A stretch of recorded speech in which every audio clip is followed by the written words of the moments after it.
पन्नगे च सुरेन्द्रे च कौशिके पाद संस्पृशि निर्विशेष मनस्काय श्री वीरस्वामिने नमः।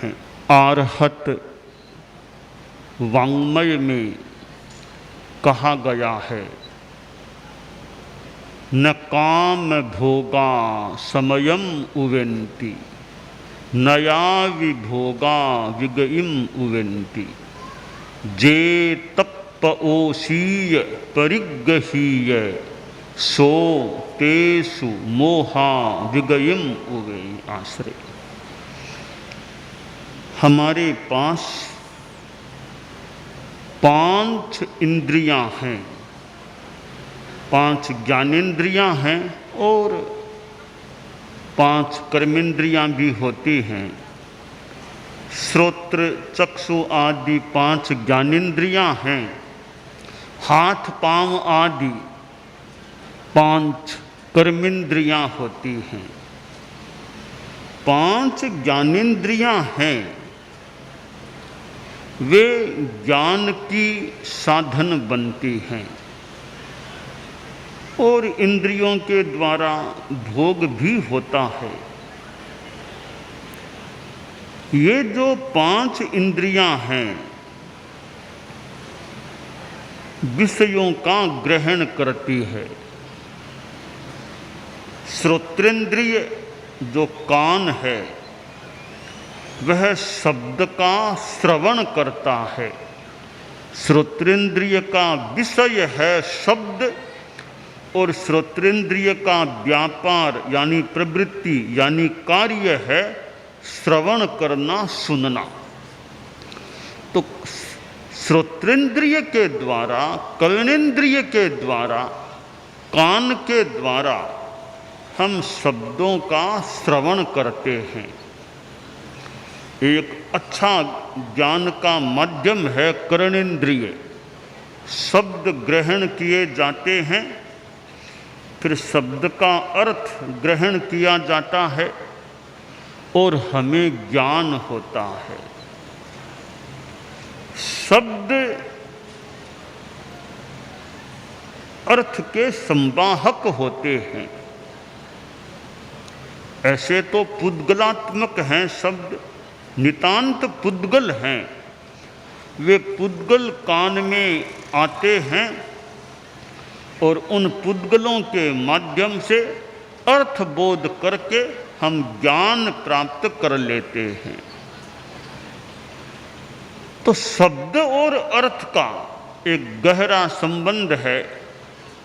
हम शब्द को शरीर मान लें एक प्रकार का, तो अर्थ मानो शब्द की आत्मा होती है। कोई कोई शब्द ऐसा भी हो जिसका कोई खास अर्थ न भी हो, पर प्राय अर्थवान शब्द होता है।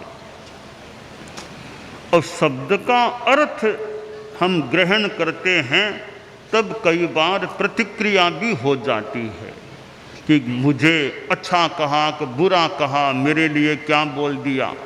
ये प्रतिक्रिया क्यों होती है कि जब हमने अर्थ को ग्रहण कर लिया कि कहने वाले के शब्दों का मतलब क्या, मतलब को ग्रहण करते हैं, तब हमारे मन में कई बार प्रतिक्रिया भी हो सकती है। परंतु वीतराग साधु है, वह राग द्वेष में नहीं जाता। शब्द आ गए, शब्दों को जान लिया, परंतु राग द्वेष नहीं करता, समता में रहता है। सामान्य आदमी कई बार राग द्वेष में भी जा सकता है। तो श्रोत्रेंद्रिय है तो श्रवण शक्ति ठीक है, तो शब्द कान में पड़ते हैं और उसका अर्थ भी, शब्दों का हम अर्थ भी ग्रहण कर लेते हैं। अब साधना यह है कि राग द्वेष में नहीं जाना, न रागात्मक प्रतिक्रिया करना और न द्वेषात्मक प्रतिक्रिया करना। बस केवल शब्दों को जान लिया, अर्थ को समझ लिया और प्रतिक्रिया नहीं करना। श्रवणेन्द्रिय, श्रोत्रेंद्रिय हमारे पास है, हम इसका सदुपयोग करें, इसका दुरुपयोग करने से बचें। सदुपयोग कैसे? श्रोत्रेंद्रिय से किसी साधु महात्मा का प्रवचन सुने, शास्त्रों की वाणी सुने, और भी कोई अच्छी ज्ञानात्मक वार्ता हो उसको सुने। आत्म कल्याणकारी कल्याणी वाणी सुने तो श्रवणेन्द्रिय का एक बहुत बढ़िया उपयोग हो सकता है। और व्यवहार के जगत में कोई दुखी आदमी है, उसका दुखड़ा भी मौका हो तो सुन लें, क्या दुखड़ा है, क्या कर सकेंगे नहीं कर सकेंगे बाद की बात है, दुखड़ा सुन तो लें, उसकी समस्या क्या है। और समस्या सुन कर के कोई आध्यात्मिक समाधान हो सकता हो, उसको शांति दे सकते हैं, तो वो भी कुछ प्रयास कर सकते हैं। हम लोग संत लोग हैं मान लो, और कुछ नहीं तो मंगल पाठ का भी उच्चारण कर दे, धर्म का पाठ सुन लो, शांति रहे, चित्त समाधि रहे, कुछ बता भी दें तो दुखी आदमी को कुछ सांत्वना शांति दे देना सुन कर के एक प्रकार की सेवा हो जाती है। तो किसी का दुखड़ा सुनने से भी क्या कान का एक अच्छा उपयोग हो सकता है। हमारे संत लोग हैं, छोटे संत जो तत्वज्ञान या कोई ग्रंथ याद करते हैं, उसको सुन लें तो सुनने से छोटे संतों का ज्ञान परिष्कृत हो सकता है, सुनने वाले का ज्ञान पुष्ट हो सकता है। तो यूँ कान के अनेक अच्छे उपयोग हो सकते हैं, दुरुपयोग नहीं करना। बुरा सुनो मत, बुरा देखो मत, बुरा बोलो मत, और चौथी बात है बुरा सोचो मत। तो बुरी बातें न सुने, फालतू बातें हैं उनमें रस न लें। कई बार कान में शब्द पड़ गए तो पड़ गए, पर रस न लें बुरी बातें सुनने का। जो 4 कथाएं आती है विकथाएं, विकथाओं से बचने का प्रयास करें, विकथाओं को सुनने से भी बचने का प्रयास करें। और किसी का गुणगान हो, अच्छे आदमी का गुणगान हो रहा है तो उसको सुनने में समय यथोचित लगा सकते हैं। जैसा उपाध्याय विनय विजय जी ने शांत सुधारस में कहा, जिह्वे प्रवि भवत्वं सुकृति सुचरितो चारणे सुप्रसन्ना भूयास्तामन्य कीर्ति श्रुतिरसिकतया मेद्य कर्णौ सुकर्णौ वीक्षान्य प्रौढ़लक्ष्मीं द्रुतमुपचिनुतं लोचने रोचनत्वं संसारेऽस्मिन्न सारे फलमिति भवतो जन्मनो मुख्यमेव। तो उपाध्याय जी ने कहा, भूयास्ताम अन्य कीर्ति श्रुति रसिकतया मेद्य कर्णौ सुकर्णौ या सकर्णौ, कि दूसरों की कीर्ति की बातें सुनकर के उसमें मेरे कान रस लें। और अच्छा प्रवचन व्याख्यान होता हो संतों का, गुरुओं का, अच्छे ज्ञानियों का, उसको सुनने में मन को लगाएं तो ये कान का बढ़िया उपयोग हो सकता है। फालतू निंदा आदि हो रही हो, फालतू अनावश्यक बातें हैं और खुद की श्लाघा कीर्ति हो रही हो, उसको सुनने में रस न लें, आनंद न लें। तो श्रोत्रेंद्रिय का सदुपयोग करें और दुरुपयोग से बचें। चक्षुर इंद्रिय है आँख, आँख का भी बड़ा महत्व है। आँखें जिसके पास न हो तो कितनी कमी उसके जीवन में हो सकती है। अगर सही हो तो तुलना करें तो कहीं कहीं कान की अपेक्षा आँख ज़्यादा महत्वपूर्ण है। कान से बाई चांस मान लो कम भी सुनते हैं तो चलेगा, पर आँख से नहीं दिखे तो ज़्यादा कठिनाई हो सकती है। तो शायद कान की अपेक्षा आँख ज़्यादा महत्वपूर्ण है जीवन का व्यवहार चलाने में। तो चक्षुर इंद्रिय हमें प्राप्त है, उसका भी हम दुरुपयोग न करें, सदुपयोग करने का प्रयास करें। आँख से अच्छा साहित्य पढ़ें, कोई शास्त्रों की और की धर्म की बातें जिन ग्रंथों में हैं, आध्यात्मिक ग्रंथ हैं, उनको पढ़ने में आँखों का उपयोग करें, या संत दर्शन करने में आँखों का उपयोग करें, गुरु दर्शन करने में आँखों का उपयोग करें। और फिर कहीं त्राटक अनिमेष प्रेक्षा जैसा ध्यान करना हो तो उसमें अनिमेष प्रेक्षा आँख का उपयोग करें।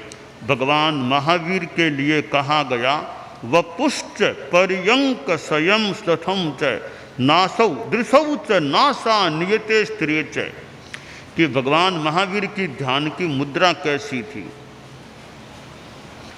कि वो शरीर था वो एकदम शिथिल और आंखें नाक पर केंद्रित, नाक पर नियत, नासाग्र पर जैसे आंखें केंद्रित। तो आंखों से त्राटक है, अनिमेष प्रेक्षा है, नासाग्र देखने में यूँ ध्यान का प्रयोग भी आंखों से किया जा सकता है। और आंखों से और अच्छी कोई ज्ञानात्मक चीज हो उसको भी देखा जा सकता है। और इरिया समिति में आंखों का उपयोग करें। चलना है, भूमि को देखें, कहीं जीव जंतु तो नहीं आना है, जीव जंतु तो मेरे पांव के नीचे जीव जंतु न आ जाए, यह ध्यान रखें, अहिंसा का ध्यान रखें। तो आँखों का कितना बढ़िया उपयोग है, अहिंसा में आँखों का उपयोग हो सकता है। साधुओं के तो नियम है ये इरिया समिति का, आप लोग गृहस्थ हैं वे भी चलते समय थोड़ा नीचे ध्यान दे लें, फालतू कीड़ा मकोड़ा जीव जंतु पैर के नीचे न आ जाए। यह अहिंसा की साधना है, इसमें आँखों का उपयोग किया जा सकता है। तो आँखों का सदुपयोग हो, दुरुपयोग न हो। आँखों का फालतू चीज़ें देखने में उपयोग न हो। एक कोई युवक था, जन्मांध था, जन्म से ही दिखता नहीं था। एक कोई संत गांव में आया, वह संत के पास गया, बोला बाबा बड़ा दुखी हूँ, आंखें नहीं है, आंखों में रोशनी नहीं है, मुझे आशीर्वाद वरदान दे दो, आंखों से दिखने लग जाए। तो बाबा ने कुछ जो भी अपने ढंग से कहा, ठीक है तुम्हें दिखने लगे, तथास्तु तुम्हें दिखने लगेगा। थोड़ी ही देर बाद आंखें एकदम रोशनी वाली हो गई, दिखने लग गया। अब वो आराम से अपना जीवन का काम करने लग गया। कई दिन बीते, एक बार संत जा रहा था, कुछ आगे आगे वो युवक भी जा रहा था। तो संत को लगा कि आंखों का थोड़ा दुरुपयोग कर रहा है, तो संत ने उसको आवाज दी, रे रुको रुको। युवक रुक गया, देखा रे वही बाबा जी हैं जिन्होंने मुझे आंखें दी थी। रुकार बाबा जी को प्रणाम किया, बाबा जी बड़ी अरे तुम तो वही हो ना, कुछ दिनों पहले मैंने जो तुमने आंखें मांगी थी, रोशनी मांगी। हाँ बाबा मैं वही हूँ, आपने बड़ी कृपा की, मेरी आंखें खुल गई है, मुझे दिखता है। तो बाबा ने कहा, रे मैंने तुमको आंखें इसलिए दी थी क्या, तुम गलत उपयोग करो आंखों का। तो बाबा गलती हो गई, बाबा माफ़ करो गलती हो गई। अरे गलती क्या, आंखों का दुरुपयोग क्यों करते हो। बाद में युवक बोला, बाबा आपने कृपा तो बहुत की, मेरी दोनों आंखें खोल दी, थोड़ी कृपा में कमी रख दी। कमी क्या रखी कि 2 आंखें तो खोल दी, मेरी तीसरी आंख नहीं खोली आपने। वो तीसरी आंख आप खोल देते, विवेक, ज्ञान, संयम की वो प्रज्ञा चक्षु कुछ भी कह दे वो खोल देते, तो मैं इन आंखों का दुरुपयोग नहीं करता। तो इन आंखों का भी महत्व है। नेत्रदान की कितनी बात चलती है, मरणोपरांत नेत्रदान और, तो इन आंखों का तो महत्व है, पर जो भीतर की आंख है उसका पता नहीं और कितना ज़्यादा महत्व है। तो हम इन स्थूल आंखों का भी दुरुपयोग न करें, सदुपयोग आध्यात्मिक रूप में करना आध्यात्मिक लाभ वाला भी बन सकता है। और वैसे ज्ञानेंद्रिय भी है, नासिका हम सूंघते हैं, गंध ग्रहण करते हैं, रसनेंद्रिय जिह्वा से आस्वाद लेते हैं। अब नाक का भी हम, जैसे मैंने कहा, वो ध्यान के लिए नासाग्र पर ध्यान किया जा सकता है, दीर्घ श्वास का प्रयोग भी हम कर सकते हैं। और जिह्वेंद्रिय रसनेंद्रिय है, हम भोजन करते हैं, तो भोजन ठीक है, यूँ आदमी है, रुचि होती है, कभी थोड़ा मनोज्ञ भी ज़्यादा भी खा सकता है, पर प्रयास यह रहे कि जीभ का भी संयम रखें। मन को अच्छा लगता है, जीभ को अच्छा लगता है, इसलिए बहुत ज़्यादा मनोज्ञ पदार्थों को न खाएं। तो जीभ का भी हम संयम रखने का प्रयास करें। इधर मुंह से हम बोलते भी हैं, मुंह से 2 काम होते हैं, खाना और बोलना, 2 काम मुख से होते हैं। हम खाने में भी संयम रखें और बोलने में भी संयम रखें, हमारा मुंह का संयम हो जाता है। मुंह हमारा साफ रहे, मुंह साफ का मतलब कुल्ला करें तो मुंह साफ हो सकता है, दांत आदि साफ हो जाएं। दूसरी बात है मुंह को साफ रखने की, कि खराब चीज न खाना पीना, खराब वाणी न बोलना। ये 2 बातें रहे, खराब खाना नहीं, पीना नहीं, खराब बोलना नहीं, तो भी हमारा मुंह उस रूप में साफ रह सकता है। तो हम रसनेंद्रिय का भी दुरुपयोग न करें। और स्पर्शनेंद्रिय है या त्वचा है, इसका भी दुरुपयोग न हो। अच्छा धार्मिक कोई उपयोग हो सके तो वो करना विशेष बात होती है। तो ये 5 इंद्रियां हमारे पास हैं, ज्ञानेंद्रियां। ये ज्ञान की माध्यम भी बनती है और भोग माध्यम भी बन सकती हैं। हम इंद्रियों का संयम रखने का प्रयास करें, और ये हमारी इंद्रियां बाहर के विषयों को ग्रहण करती हैं, ये बाहर को ग्रहण करती हैं। और इंद्रियों का विशेष संयम करके हम भीतर में कुछ रहने का भी प्रयास कर सकते हैं। परम पूज्य आचार्य श्री महाप्रज्ञ जी वो प्रयोग कराते कभी सर्वेंद्रिय संयम, इंद्रियों का, सब इंद्रियों का संयम का वो प्रयोग कराया करते थे। कि यूँ कान में अंगुष्ठों को, आँख पर 1 अंगुली तर्जनी, नाक पर मध्यमा, 2 अंगुली मुंह पर, यूँ ये सर्वेंद्रिय संयम का प्रयोग, यानी प्रतीक है कि सभी इंद्रियों का संयम। तो अनावश्यक इंद्रियों का उपयोग न करें, और उपयोग करें तो राग द्वेष से बचने का प्रयास करें। शास्त्र में कहा गया, न सक्का न सोउम सद्दा सोय विषय मा गया, राग दोषा उजे तथ्य ते भिक्षु परिवज्जय आश्रय। तो ऐसे कई श्लोक हैं हम कि शब्द कान में न पड़े यह कठिन है, रूप आँखों से न दिखे यह भी थोड़ा कठिन है व्यवहार में, नाक में गंध न आए यह भी कठिन है, खाएंगे तो स्वाद न आए यह भी कठिन है, त्वचा को स्पर्श न हो यह भी कठिन है। इनका जो उपयोग हो उसमें राग द्वेष का परिवर्जन करें, यह हमारी साधना हो सकती है। तो हम इंद्रियों का संयम करने का प्रयास रखें। अध्यात्म की साधना का महत्वपूर्ण सूत्र है अपनी इंद्रियों का संयम रखना। क्यों? इंद्रियों से बाहर के विषय ग्रहण होते हैं, और ध्यान करते हैं तो हम एक प्रकार से बाहर का ग्रहण बंद करके या कम करके भीतर में रहने का प्रयास करते हैं।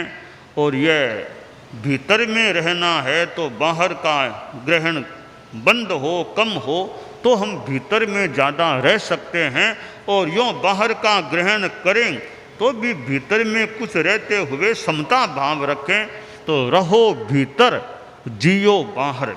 जीना तो इंद्रियों के जगत में होता है, फिर भी रहें आत्मा में, समता भाव में रहें। भीतर में रहो यानी एक प्रकार से समता में रहो। जियो बाहर, जिंदगी तो बाहर की दुनिया में निकालनी है, तो बाहर जिए और समता में रहें। इंद्रिय संयम का महत्वपूर्ण सूत्र हो जाता है समता में रहना। शब्द, रूप, गंध, रस और स्पर्श, इनमें राग द्वेष नहीं करने का अभ्यास रखना, प्रयास रखना, व समता की स्थिति रखना। तो हम इंद्रिय जगत में जीते हुए भी अतीन्द्रिय जगत में रहने का या समता में रहने का हमारा अभ्यास हो जाए तो हमारे लिए एक अच्छी कल्याण की बात हो सकती है। भगवान महावीर ने कितनी साधना की, कैसी साधना की। लगभग 12.5 वर्षों तक तो मानो साधना के प्रति लगभग या पूर्ण जो भी समर्पित होकर के रहे। और बाद में तो केवल ज्ञान को प्राप्त कर लिया, तब वे इंद्रियातीत बन गए। केवल ज्ञानी हो जाता है वह मानो इंद्रियातीत हो जाता है। फिर उनके वे 5 इंद्रियां भी गिनती में, भावेंद्रियां भी गिनती में नहीं रहती। ऊपर का ज्ञान हो गया, गहरा बड़ा ज्ञान हो गया केवल ज्ञान।